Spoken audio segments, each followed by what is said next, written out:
A deep bronze tone echoes across a sleeping medieval village. This sound marked every moment of life for centuries, from birth to final rest. Yet the greatest mystery is not the bell's purpose, but its very creation.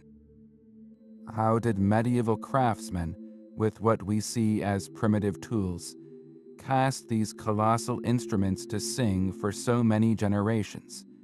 And what hidden knowledge did they pour into the metal that modern science is just starting to decode? By the end of this story, you will understand the incredible fusion of faith, art, and secret science that brought these giants to life. We will uncover the lost rituals of the master founders and the precise alchemy that gave each bell its voice. What does it take to build a sound that can outlast empires? The bell's voice was far more than a simple signal. It was the audible heartbeat of an entire community, a sacred presence woven into the very fabric of daily life. From the high, clear toll marking a newborn's baptism to the slow, mournful knell for the dead, the bell charted the human journey. It called the faithful to prayer, not with a request, but with a command that echoed across fields and into homes. When danger loomed, that same voice transformed into a frantic alarm, a collective shout of stone and bronze that rallied the entire village to its walls.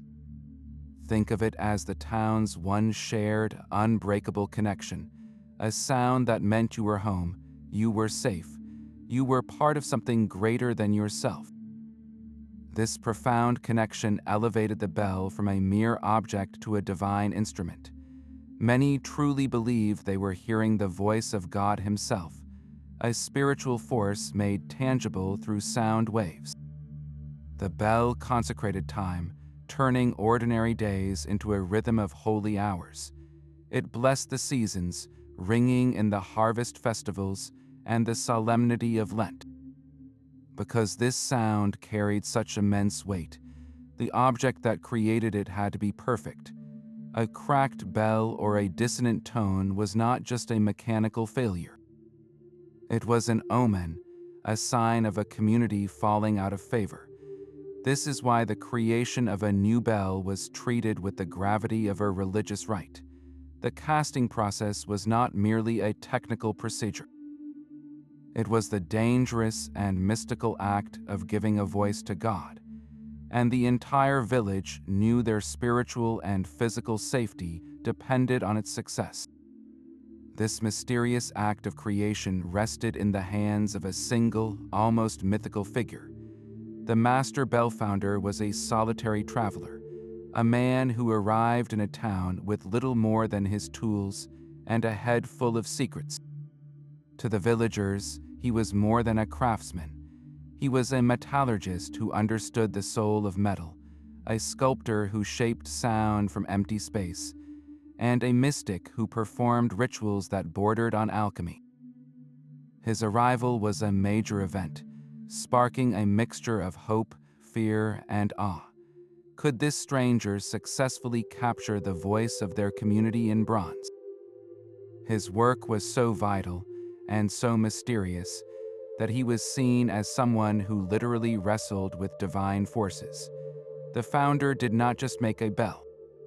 He conjured its spirit. This profound reputation was built upon a lifetime of grueling training. A man entered the craft as a young boy, signing on as an apprentice for 7 years or more. He started with the most menial tasks, sweeping the workshop floor and tending the fires, all while watching the master's every move. He learned through silent observation and harsh correction, absorbing the unspoken rules of the guild. These guilds were fiercely protective of their knowledge.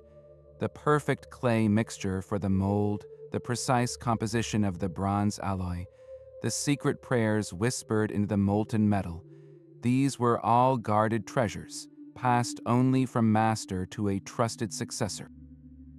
This was not merely a trade, it was a sacred lineage. The founder's journey was a nomadic one. He traveled a circuit from cathedral town to monastery village, his skills his only currency. He would set up his temporary workshop, often in a public square or a field just outside the town walls, turning the casting process into a days-long public spectacle. The entire community would watch as he built the great clay mold, layer by painstaking layer, a process that seemed more like raising a fragile earthen fortress than crafting a musical instrument. Every step was charged with meaning. What hidden knowledge did his hands possess that allowed him to build the shape of a perfect sound? The air around him crackled with the tension of high-stakes magic. One mistake, one flaw in the ritual, and the entire costly endeavor could end in a worthless mass of cracked bronze, or worse, a catastrophic explosion of liquid metal. The weight of heaven and earth rested on his shoulders alone. The moment a community decided it needed a new bell, a profound collective effort began. This was not a simple purchase from a catalog. It was a sacred contract, a covenant between the people and the divine, sealed not with a signature, but with centuries of sound. Funding such an enormous project often fell to the entire village.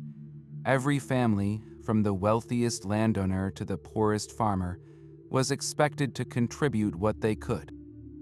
Coins were collected in church, donations given in the name of loved ones, all to buy the tons of copper and tin required. This was not a tax. It was an investment in their shared soul, a proof that the voice of their community belonged to everyone. Once the funds were gathered, the delicate negotiations with the master founder would commence. The church elders and the town council would sit with this traveling craftsman and debate the very personality of their future bell. How large should it be? A larger bell produced a deeper, more powerful tone that could carry for miles, but it demanded exponentially more metal and a far more dangerous casting process. What note should it sing? Its tone had to harmonize with any existing bells in the tower, creating a celestial chord rather than a dissonant clash. This was the birth of the bell's voice, decided not by whim, but by solemn committee. Then came the design, a process where every single element was infused with layers of meaning. The bell's shape itself was a symbol of the vault of heaven, a curved dome that would capture and project sacred sound. But the real story was etched into its skin. The inscription was not mere decoration. Letters were carefully chosen and cast in relief, often from a special, more precious alloy to make them shine. These words were typically prayers, direct invocations to God or the saints for protection. Think of the phrase ora pro nobis, meaning pray for us, wrapped eternally around the bell's waist. They might include the names of the saints to whom the bell was dedicated, effectively placing the entire community under their holy watch. Sometimes, the bell even bore the name of the donor who gave the most, a permanent, ringing memorial to their faith. This was more than writing. It was a permanent prayer, a shield of holy text cast directly into the bronze. The community was not just building a tool. They were building a guardian, and they were writing its divine instruction manual directly onto its metal body. Every curve, every word, was a piece of their collective spirit, frozen in metal, waiting for the fire to give it life. But that perfect voice was forged from a secret metal. This was not ordinary bronze, the kind used for statues or swords. This was a special, almost magical alloy known as bell metal, a recipe of roughly 78 parts copper to 20 parts tin. This precise ratio was the master founder's most closely guarded secret, the very heart of his power. Why this exact blend? Because it produced a sound unlike any other. A bell with more copper would sound dull and muted, its voice choked and weak. A bell with more tin would become brittle, prone to shattering under the relentless strikes of its own clapper. But at that perfect 78-22 balance, something extraordinary happened. The metal became incredibly hard and resilient, yet it also gained a unique elasticity. When struck, it did not just clang, it sang. The metal itself vibrated with a complex, layered series of tones, a rich chord that could carry for miles across the countryside. Modern science now understands this as a property of the metal's crystalline structure. This specific bronze alloy creates a perfect harmony between its fundamental note, the deep tone you primarily hear, and its higher overtones, the shimmering harmonics that give the bell its bright, musical character. Medieval founders had no electron microscopes to see this crystalline dance. They discovered this perfect recipe through generations of painful trial and catastrophic error. They learned that the quality of the sound was determined long before the casting, in the purity of the raw metals and the founder's nerve during the dangerous melting process.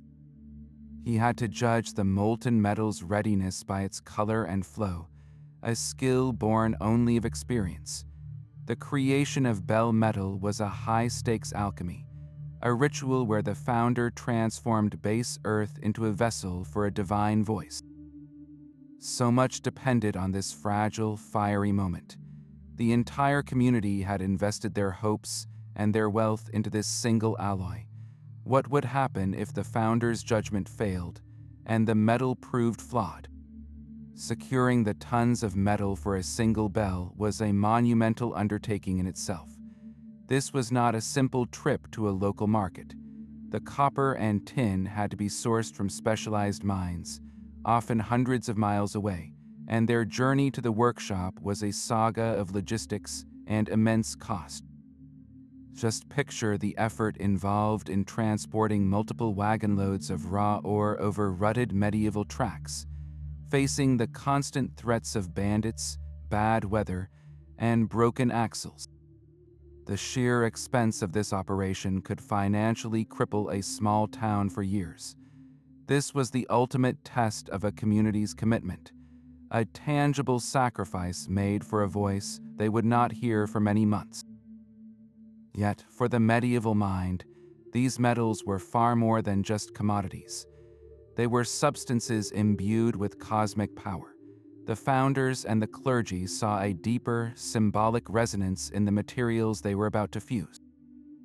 Copper, with its warm, reddish glow, was often linked to the planet Venus, representing beauty, love, and divine harmony. Tin, a softer, brighter metal, was associated with Jupiter, the king of the gods, symbolizing authority, expansion, and celestial order. When the founder combined them in his crucible, he was not merely mixing two ores.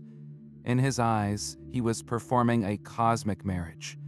He was uniting the harmonious qualities of Venus with the sovereign power of Jupiter, creating a new substance fit to carry the voice of heaven to earth. This spiritual alchemy was as crucial as the physical recipe. The belief was that the bell's spiritual power was forged right alongside its physical form, that the very character of the gods was trapped within the ringing bronze. So the next time you hear the deep tone of an old bell, remember it is not just metal vibrating. It is the sound of a community's economic gamble and a founder's cosmic recipe, fused together in a single, enduring note. With the sacred metal prepared, the founder turned to his most delicate task, building the bell's soul from common earth. He began not with the bell itself, but with its hollow heart, a structure known as the core. This was the negative space, the exact shape of the empty interior around which the molten bronze would eventually flow. To create it, the founder first built a sturdy brick chimney right on the workshop floor, its height and width determining the future bell's size. Then, the real artistry began. He mixed a special blend of clay, sand, and a surprising ingredient, horsehair. This was not a random choice. The long, tough horsehair fibers acted like ancient rebar, binding the clay together and preventing it from cracking as it dried and fired. This mixture was applied to the brick core in successive layers, each one smoothed and shaped with absolute precision. Here is where the founder's true genius revealed itself. The core was not a simple cylinder. Its subtle, complex curve, thicker in some places and thinner in others, defined the bell's internal profile and was the first secret to its final voice. To achieve this perfect, symmetrical shape, the core was built on a massive rotating spindle. The founder and his apprentices would turn this spindle by hand, tirelessly applying the clay mixture and using a wooden template, called a strickle board, as a guide. They would sweep this shaped board across the rotating clay, shaving off any excess, again and again, until the profile matched the template exactly. This was a process of immense patience, a slow, meditative dance that could take days. One tiny error in the curve, one slight wobble in the rotation, and the bell's tone would be flawed before a single drop of metal was poured. The core was the first, silent promise of the sound to come, a perfect void waiting to be filled with a roaring, liquid song. Once the core was perfectly shaped and fired rock hard, the founder began a far more fragile and deceptive phase of the work. He would coat the entire clay form in a thick layer of wax. This was not ordinary candle wax, but a special blend often mixed with animal fat and resins to make it more pliable and smooth. The founder and his apprentices would carefully sculpt this wax layer to the exact thickness of the final bell's bronze walls. They were, in effect, creating a perfect, full-scale replica of the bell itself, but made entirely of soft, temporary wax. This wax model was the most direct expression of the bell's future voice, its dimensions dictating the final weight and resonance of the metal. Then came the most intricate work of all. Every bit of the bell's decoration, every letter of its sacred inscription, every floral design or image of a saint, was meticulously carved by hand directly into this wax surface. This was a painstaking, artistic process, requiring a steady hand and immense patience. The founder was not just a metal worker now. He was a scribe, etching eternal prayers into a medium that was designed to melt away. Once the wax model was complete, with all its artistry revealed, it was time to imprison this temporary form. The founder and his team began applying layers of a very fine, wet clay mixture called loam over the entire wax sculpture. They started with a thin, creamy slip to capture the absolute finest details of the carved inscriptions, ensuring that every letter would be perfectly reproduced in the bronze. Then they built up thicker and thicker layers, reinforced with horsehair and iron bands, until the entire wax bell was encased in a heavy earthen shell. This outer mold was known as the cope, and it became a perfect negative impression of the wax model hidden inside.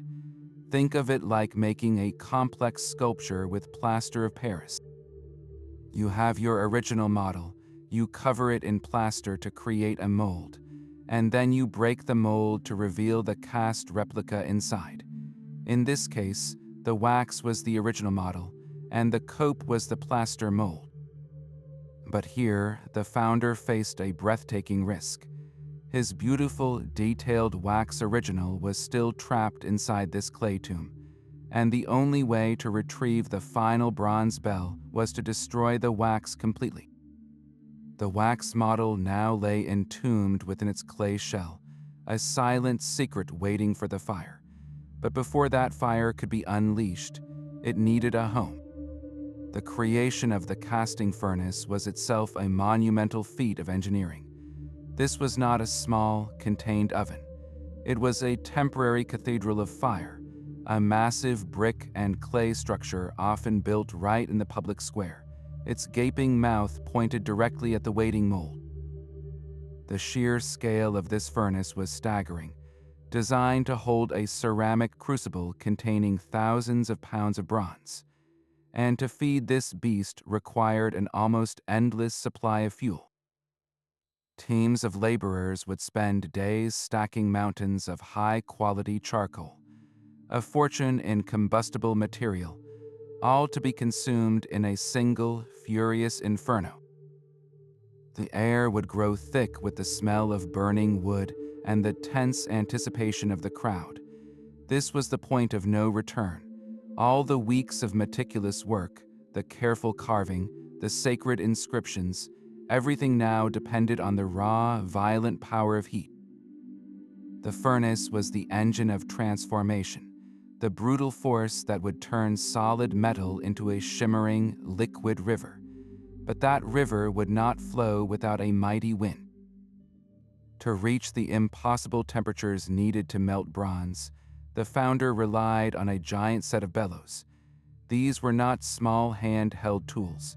They were enormous leather sacks, often the size of a man, powered by teams of strong apprentices.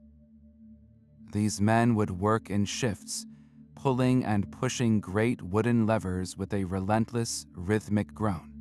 Their coordinated effort forced a continuous blast of air into the furnace's heart, stoking the charcoal from a simple fire into a roaring, white-hot blaze. This was back-breaking, sweltering labor. For hours, then an entire day, and sometimes even longer, these teams would labor, their world reduced to the roar of the fire and the strain of their muscles. The founder would stand watch, his eyes fixed on the furnace, judging the fire's color and intensity. He knew the metal had to become perfectly liquid, with the consistency of thin syrup, or it would not flow properly into the mold's most delicate recesses. One weak blast of air, one moment of faltering effort, and the entire melt could fail, leaving a half-molten, useless mass at the bottom of the crucible. The community held its breath, watching the smoke and steam rise, listening to the rhythmic gasp of the giant bellows. They were not just watching men heat metal. They were witnessing the long, arduous birth of a sound. Finally, after a day or more of relentless fire, the metal was ready. The air in the square grew thick and silent, the rhythmic groan of the bellows replaced by a tense, fearful hush. This was the moment of truth, the ritual of the poor. The entire community gathered, their eyes fixed on the master founder as he approached the furnace, a figure silhouetted against the hellish glow. He would raise his hands not to pull a lever, but to lead the people in prayer. A collective murmur would rise as priests and peasants alike begged for divine favor, for the intercession of the saints to guide the liquid metal and prevent a disastrous flaw.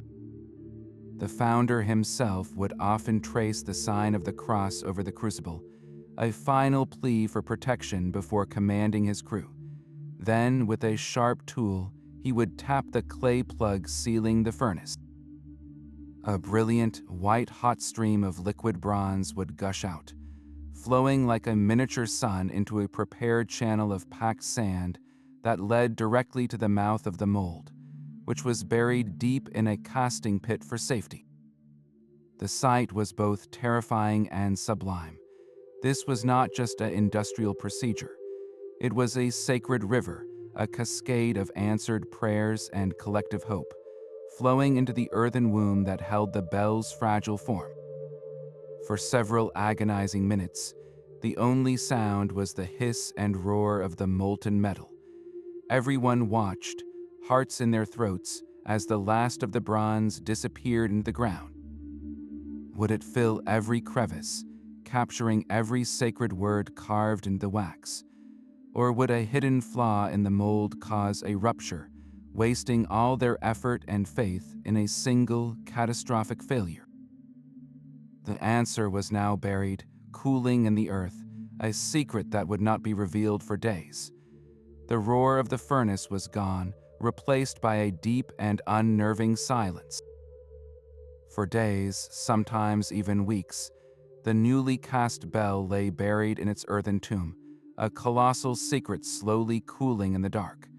This was the most agonizing part of the entire ritual, a test of patience and faith where the community could do nothing but wait and watch. They had poured their hopes and their wealth into the ground, and now the earth itself held the answer. Every tiny sign was scrutinized for meaning. If a crack appeared in the clay sealing the casting pit, it was not seen as a natural effect of heat and cooling. It was a terrible omen, a sign that the bell within was flawed or cracked, that its voice would be stillborn. People would listen intently for any strange sounds emanating from the pit, a faint ping, a dull groan, interpreting these noises as the spirit of the bell struggling to be born or, worse, rejecting its earthly form. The behavior of animals was watched just as closely. If a dog howled near the pit or birds avoided the area, it was seen as a clear warning that the casting had failed. This was not mere superstition. It was a form of collective divination, a way for a community with no scientific instruments to read the future in the only signs they had. They believed the bell's ultimate character, its future voice, and the fortune it would bring, was being decided in that silent, hidden forge. A perfect cooling meant a pure, strong tone that would protect the village for centuries. A flawed cooling meant a weak or dissonant bell, a voice that signaled divine displeasure and left the community spiritually vulnerable. The wait was a purgatory between hope and despair, where the only thing being tempered was not just metal, but the very soul of the town. The day of the unveiling arrived with a tension that gripped the entire town. The master founder and his crew began the slow, painstaking process of excavation, carefully digging away the packed earth that had entombed the bell for so long. Every shovel of dirt removed was a step closer to revelation. Then came the most delicate part, breaking the cope, the heavy outer clay mold. Using hammers and chisels, they tapped away at the fired clay shell, which now had to be shattered to free the treasure it protected. Each crack of the hammer was a small explosion of hope and fear. Would the first glimpse reveal a smooth, bronze curve or a tragic fracture? As large sections of the mold fell away, the dark, still warm metal of the bell began to emerge. The crowd would press in, their eyes searching for that first sign of success or failure. The moment the final piece of the core was broken out from the bell's hollow interior, the bell was truly born, standing naked and new in the world for the first time. This was the instant of absolute truth. The founder's experienced eyes would scan every inch of the surface, his fingers tracing the lines of the inscriptions. He was looking for the catastrophic flaws they all feared. A cold shut was a terrible defect, a visible seam where two streams of molten metal had failed to fuse completely during the pour, leaving a permanent weak point that could crack under the first strike.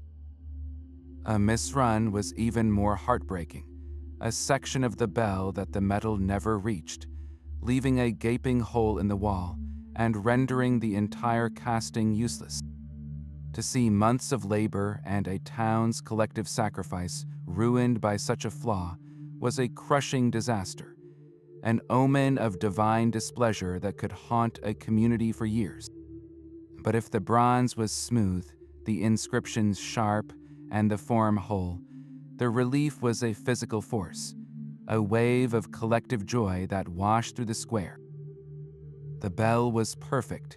It had survived its fiery birth and its earthen incubation. Yet its journey was not over, for this dark, rough object was still mute. The true voice was still locked inside the metal, waiting for the final, defining act that would set it free. That first true voice was not a gentle birth, but a sudden, defining strike. The moment of truth arrived in a tense public ceremony, with the rough, untuned bell hoisted for its first test. The master founder himself would take up a heavy wooden mallet, his entire reputation hanging on the single note about to ring out. He would strike the bell's lip once, a sharp, percussive blow, and in that instant the bell's soul was laid bare. A collective gasp or a groan of despair would ripple through the watching crowd. The founder, however, was not listening for beauty alone. His trained ear was analyzing the sound with an almost scientific precision, dissecting the complex chord of tones that made up the bell's unique voice. He listened for the strike note, the powerful fundamental tone you feel in your chest. He listened for the hum note, a deeper, lingering resonance. And most importantly, he listened to the higher, shimmering overtones, the harmonics that gave the bell its brightness and character. A perfect bell sang with a rich, balanced blend of these frequencies, a chord that was both commanding and musical. A flawed bell might sound dull, choked, or dissonant, its harmonics clashing instead of singing in harmony. This judgment was the ultimate test of the founder's art. He had to hear the potential perfect voice trapped inside the imperfect bronze. And if the sound was not quite right, he possessed one final, almost magical skill to correct it. He could tune the bell.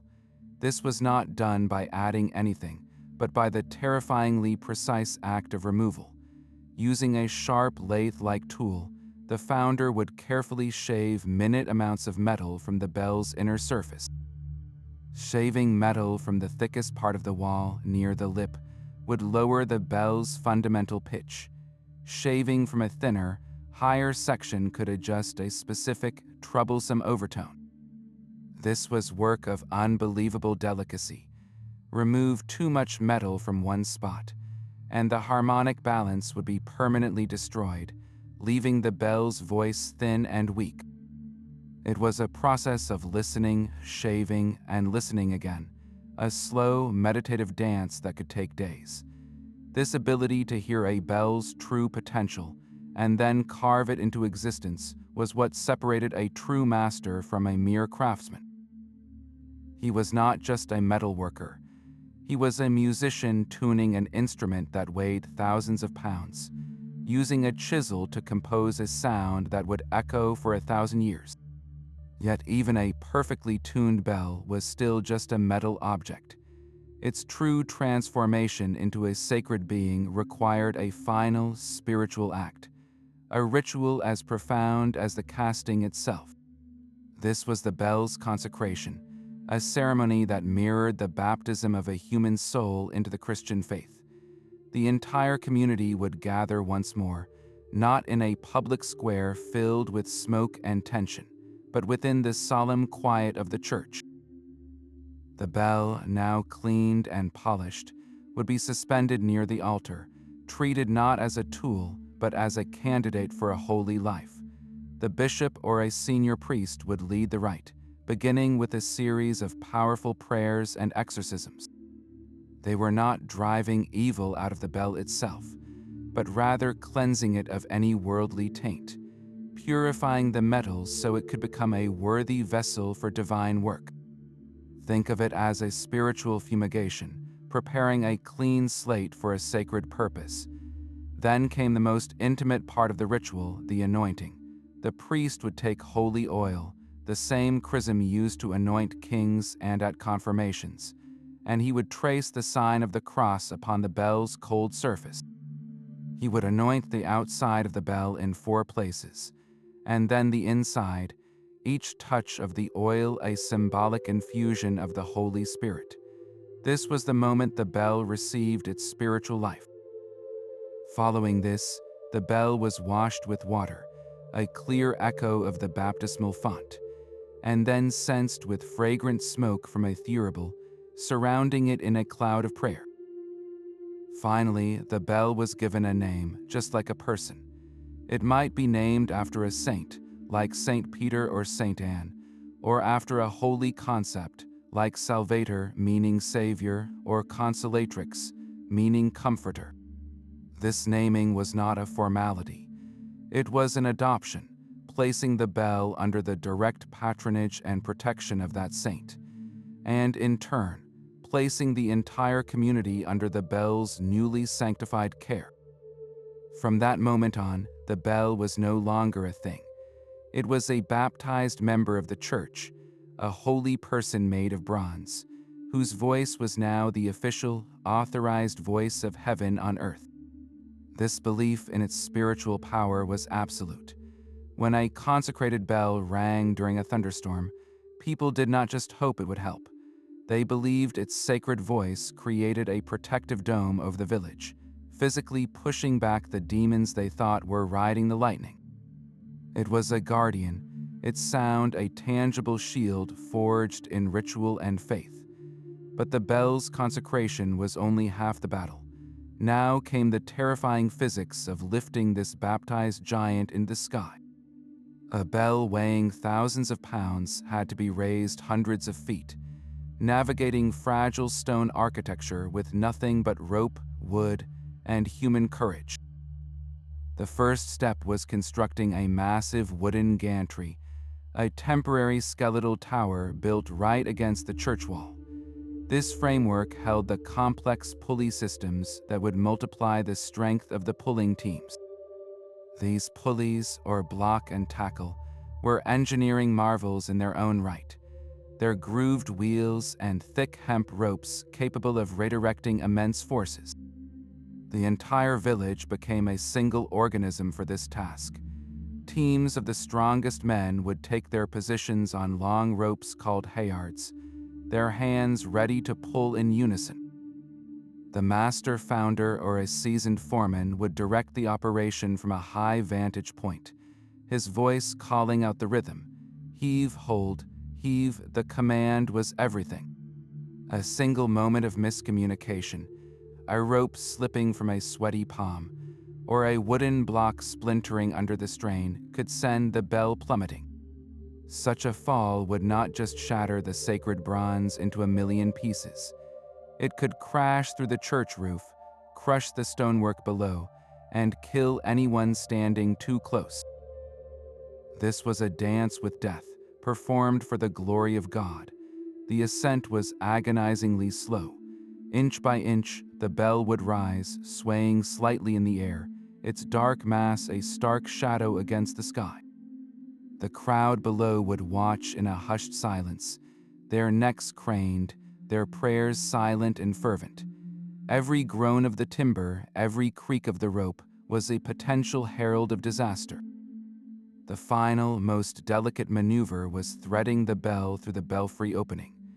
This required precise coordination from the men inside the tower, guiding the swaying colossus through the narrow stone arch without a damaging scratch.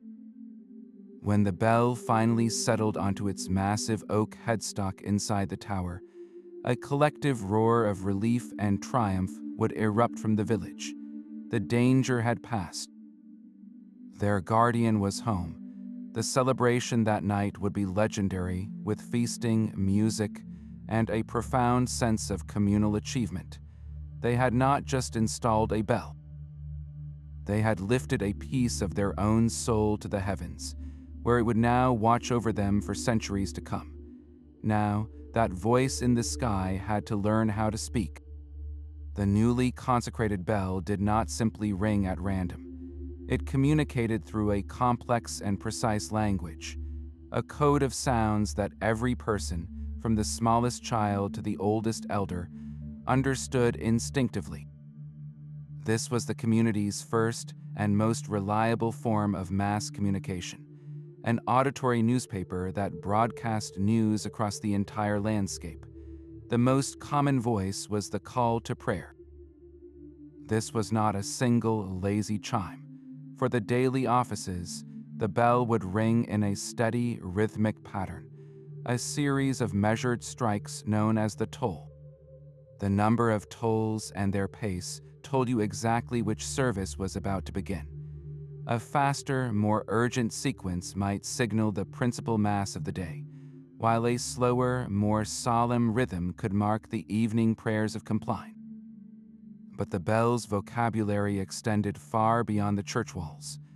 Its voice could transform in an instant to convey alarm. The sound of a fire bell was unmistakable, a frantic, continuous, clanging alarm that sent villagers grabbing buckets and forming water chains. The voice of a funeral bell was equally distinct, a slow, mournful, single strike repeated at long, heavy intervals, each one marking the passing of another soul from this world to the next. These were not just different sounds. They were different emotional commands, triggering immediate and specific responses in everyone who heard them. The bell told you when to work, when to pray, when to mourn, and when to run for your life. It was the town's central nervous system, and its language was one of pure, unspoken instinct. Those inscriptions were far more than decorative signatures. They were a permanent suit of spiritual armor, cast directly into the bell's bronze skin to protect it from invisible dangers. Look closely at the waist of an ancient bell, and you will find a band of text, often in Latin, encircling it like a sacred belt. A common phrase was O Rex Glorii Veni Cum Pace, meaning O King of Glory, come with peace. This was not a simple prayer for the townspeople. It was a direct invocation, a plea for Christ himself to inhabit the bell's voice and bring his peaceful authority to every ring. Another powerful inscription was Fulgura Frango, which translates to I break the lightning. This was a bold, declarative statement of the bell's power. People did not just hope the bell would ward off storms. They believed its consecrated voice, amplified by this inscribed command, could physically shatter the lightning bolts they thought were hurled by demons. The bell was not asking for protection. It was announcing its own divine function as a celestial defender. Alongside these prayers, you would often find the names of specific saints, including Saint Barbara, the patron saint against lightning and sudden death, or Saint Michael the Archangel, the great warrior against evil, was a strategic act. It was like assigning a celestial bodyguard to the bell, placing it under the direct and powerful patronage of heaven's most effective defenders. These names were not a casual dedication. They were a permanent, legalistic contract etched in metal, calling upon these saints to fulfill their duties whenever the bell's voice rang out. Even the donors who funded the bell had their names cast into the bronze, not merely for vanity. By linking their identity to this holy object, they believed they were securing a permanent place in the community's prayers, earning spiritual merit every single time the bell rang for centuries to come. The placement of these words was itself a ritual. The inscriptions were often cast in a special, more silvery alloy of tin and lead, making them shine brightly against the darker bronze background. This visual prominence guaranteed that the prayers would be seen by God and his angels, even when the bell was silent. Every mark was a layer of defense, a calculated effort to fortify the bell against the spiritual corrosion of doubt and the very real, physical threats of storms and darkness. Why go to such lengths to protect an object made of the hardest known metal? Because the greatest fear was not that the bell would crack, but that its spirit could be corrupted. A flawed or desecrated bell was not just broken. It was a gateway, its voice turned from a blessing into a curse. A perfect bell was a sacred guardian, but a cracked one was a terrifying portent. Its broken voice was not merely a mechanical failure. It was a scream from the heavens, a rupture in the divine protection that shielded the community. When a bell cracked, the entire town held its breath, waiting for the disaster they knew must follow. One of the most famous legends comes from the great Cathedral of Erfurt in Germany. In the 13th century, a massive bell known as Gloriosa cracked during its final tuning. The master founder was so distraught at this omen, the story goes, that he threw himself from the bell tower to his death. The community interpreted this double tragedy as a clear sign of God's wrath, and soon after, a devastating fire swept through the city, seemingly fulfilling the bell's grim prophecy. Was this mere coincidence? To the medieval mind, there was no such thing. Every event was connected in a vast, divine tapestry. A crack in the bell was a tear in that tapestry, an unmistakable signal that the threads of fate were unraveling. Another chilling account surrounds a bell in a small English village. The local bell, dedicated to St. Lawrence, developed a prominent crack one winter. The villagers pleaded with their priest to have it recast, fearing the worst. He dismissed their fears as superstition. Later that year, a sudden plague swept through the community, claiming dozens of lives, including the priest's own. The survivors had no doubt. The bell had not predicted the plague. Its broken state had actively invited the disease, its silenced voice leaving them spiritually defenseless.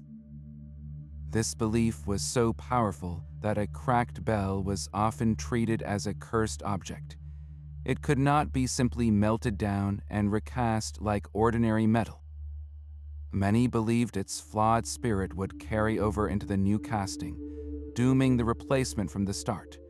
Some legends say these bells had to be buried in consecrated ground, like a vampire, to neutralize their malevolent influence. Others tell of bells that were sunk deep in lakes or marshes, their dangerous voices silenced by water and mud forever. The line between an object and a living entity had completely blurred. The bell that once blessed the crops could now curse them. The voice that once comforted the dying could now summon death itself. In a world governed by faith and fear, the sound of cracking bronze was the most terrifying sound of all. This intricate dance with wax and fire was not a medieval invention, but a secret passed down through the ages. The master founder's entire craft rested upon the ancient shoulders of the lost wax method, a technique as old as civilization itself. Long before it gave voice to church bells, this same process was used to create some of the most breathtaking bronze sculptures of the ancient world. In Egypt, artisans used it to cast delicate jewelry and statues of their gods. The Greeks perfected it, producing the legendary Rias bronzes, figures of such lifelike dynamism they seemed to breathe. These classical masters understood the same fundamental principle as the medieval founder, that you could capture infinite detail by sacrificing a temporary model. So how did this sophisticated knowledge survive the collapse of empires and the long descent into the Dark Ages? The flame was kept alive in two crucial places. The first was within the silent, hallowed walls of monastic scriptoria.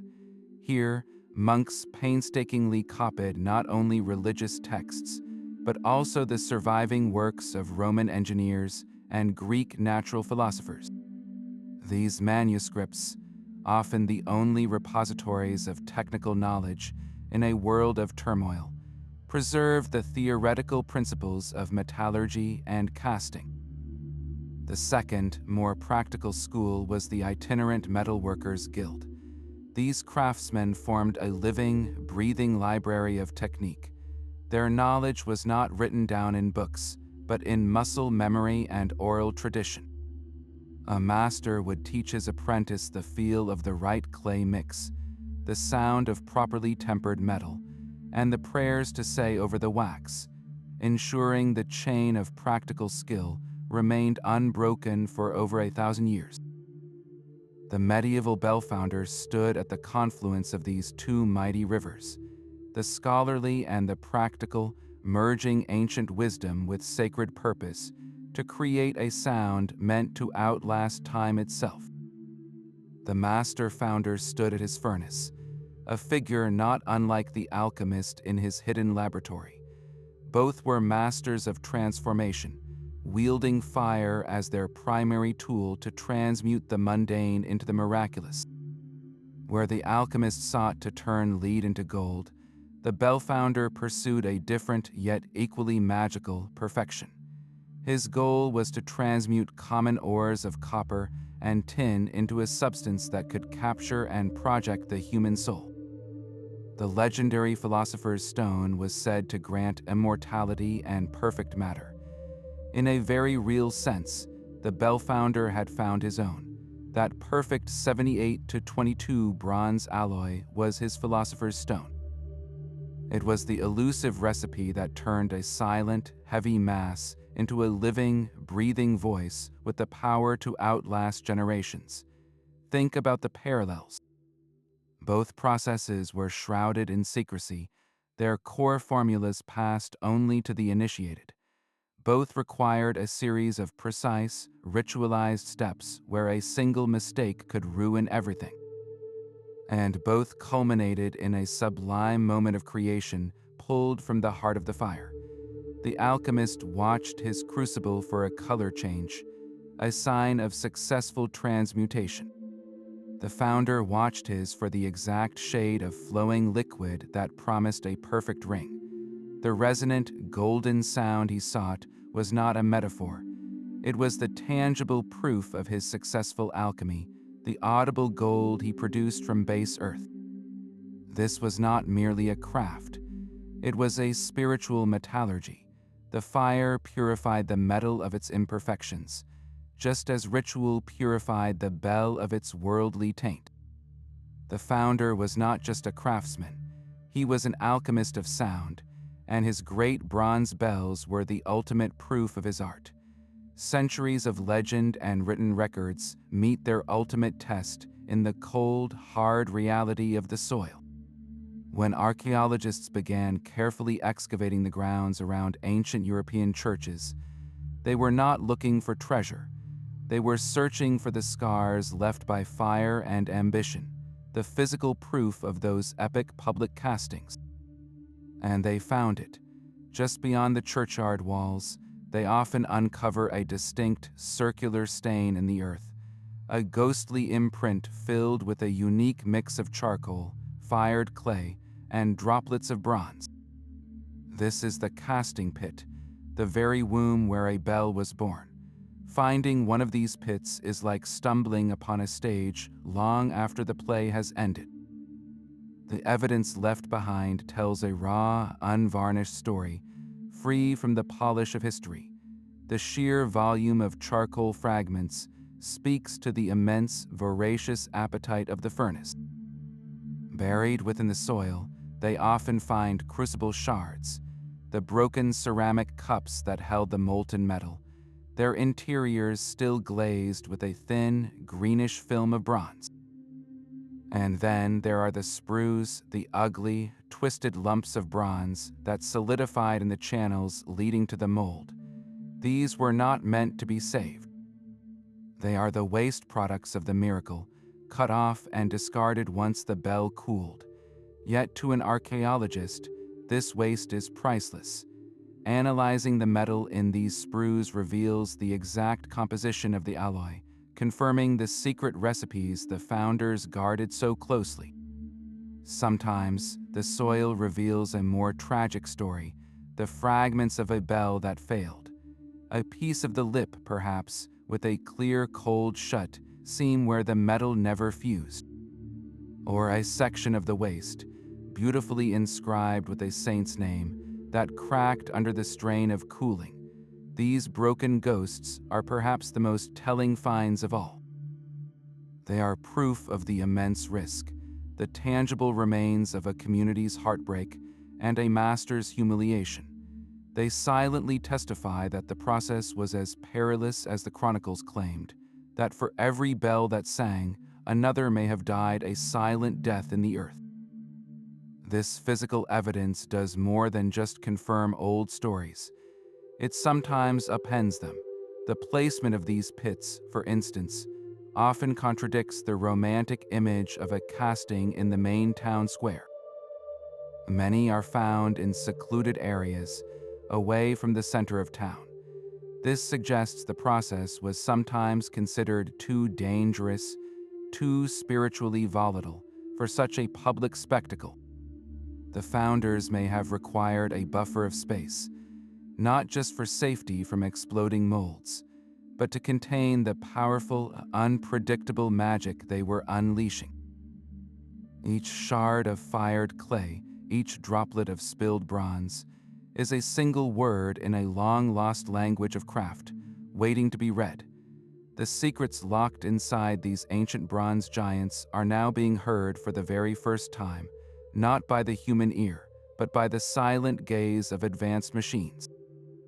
21st century, technology allows us to peer non-invasively into the heart of a medieval bell, dissolving centuries of mystery with a single, painless scan.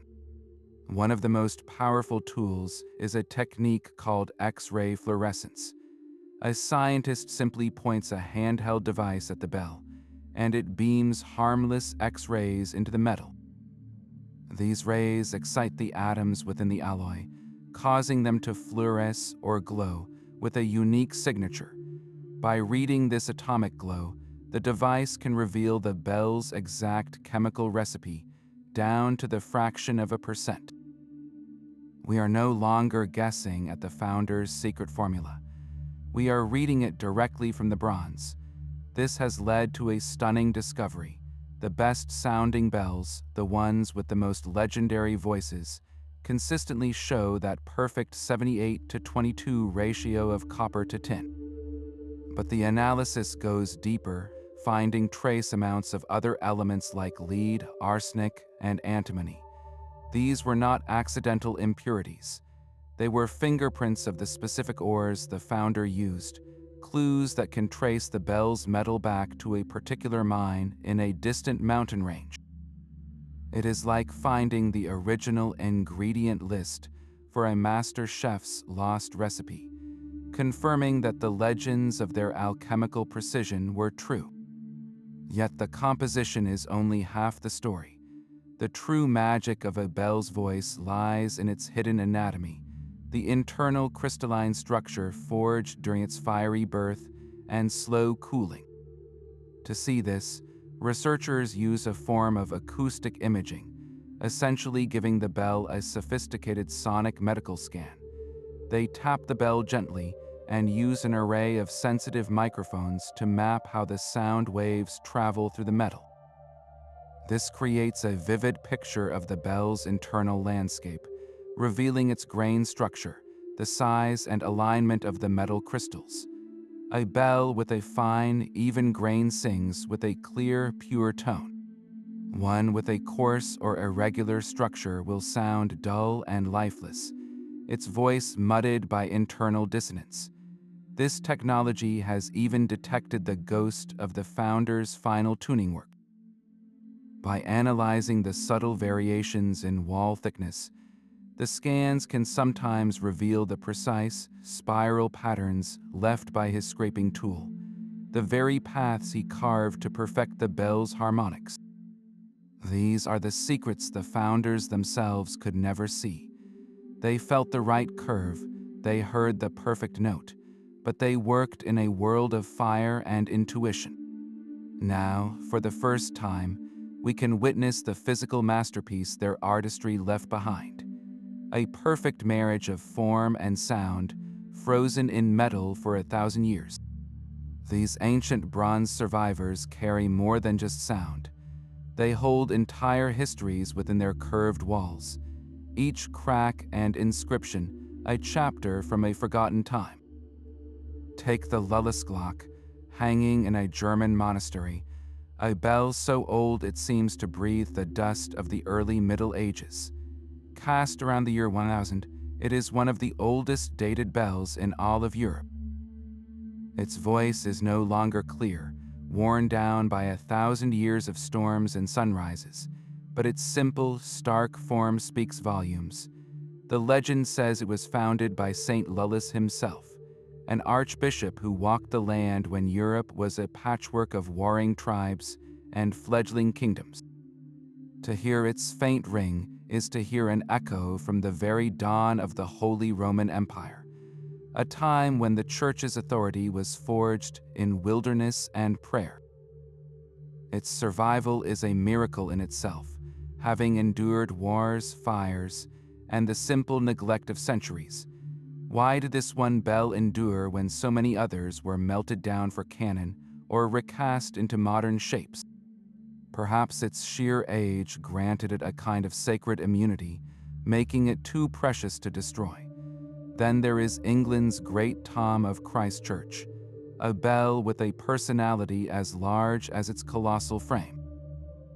This is no gentle caller to prayer, but a thunderous giant whose deep, booming voice can shake the very stones of its Oxford Tower. Weighing over 6 tons, its sound is less a musical note and more a physical force. Its history is a tapestry of accident and resurrection. The original Great Tom cracked, a catastrophic failure for such a massive instrument. But instead of being discarded, it was recast in the 1600s, a testament to its immense importance. The process was a spectacle, watched by a crowd of scholars and townsfolk, all holding their breath as the new metal was poured. But its story does not end there. This recast bell itself developed a crack centuries later, a flaw that threatened to silence it forever. In a remarkable feat of modern engineering, it was repaired not by recasting, but by a precise process of drilling and reinforcement, a kind of bronze surgery that preserved its historic voice. Great Tom is not just a bell. It is a stubborn survivor, a symbol of endurance that has been broken and remade, its voice a deep, resilient growl across the ages. The peculiarities of these bells often lie in the small human details. Some were cast with unusual alloys, creating a silvery tone that set them apart from their darker voiced brethren. Others bear inscriptions that are more than standard prayers. A bell in a French village might carry a curse, warning any who would move or harm it of eternal misfortune. Another might have a peculiar, lopsided shape, the result of a frantic emergency repair during the cooling process that, against all odds, produced a uniquely beautiful sound. Each of these famous bells is a unique individual. They were not mass-produced.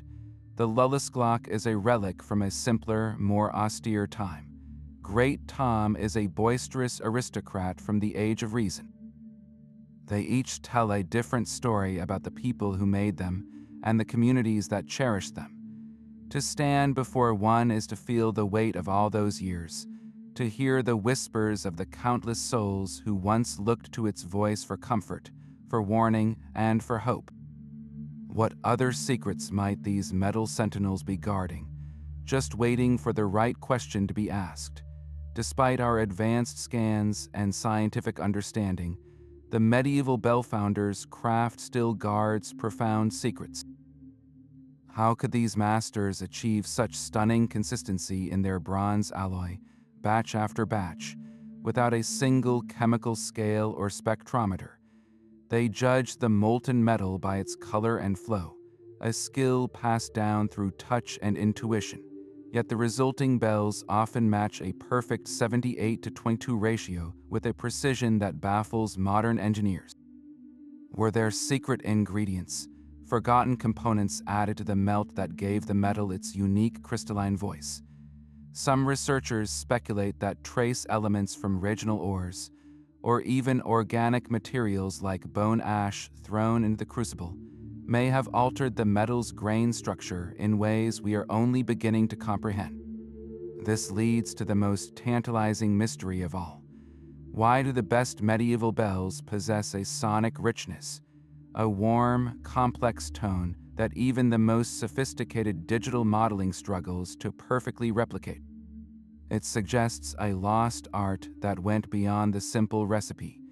Perhaps the true secret was not just in the metal's composition, but in the entire sacred ritual.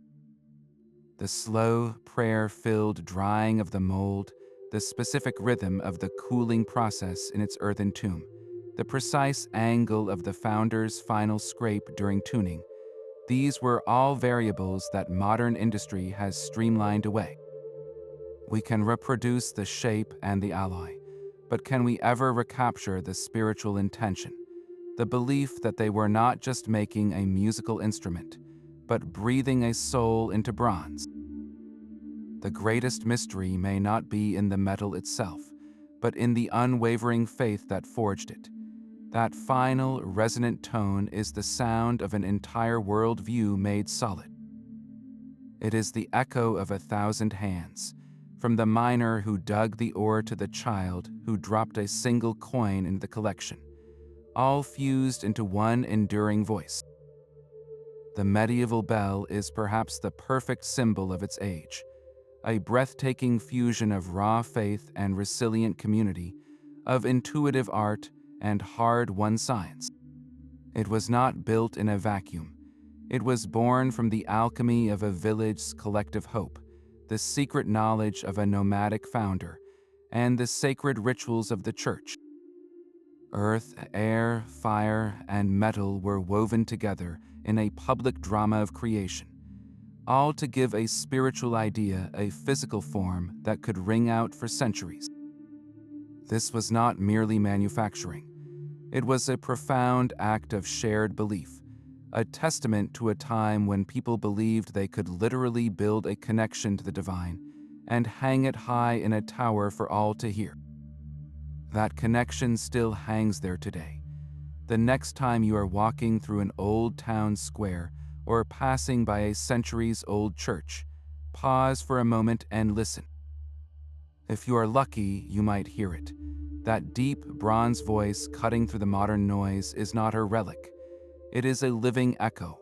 It is the sound of a mysterious and magnificent craft, a direct line back to the fires, the prayers, and the incredible human ambition that once turned common earth into a sacred sound.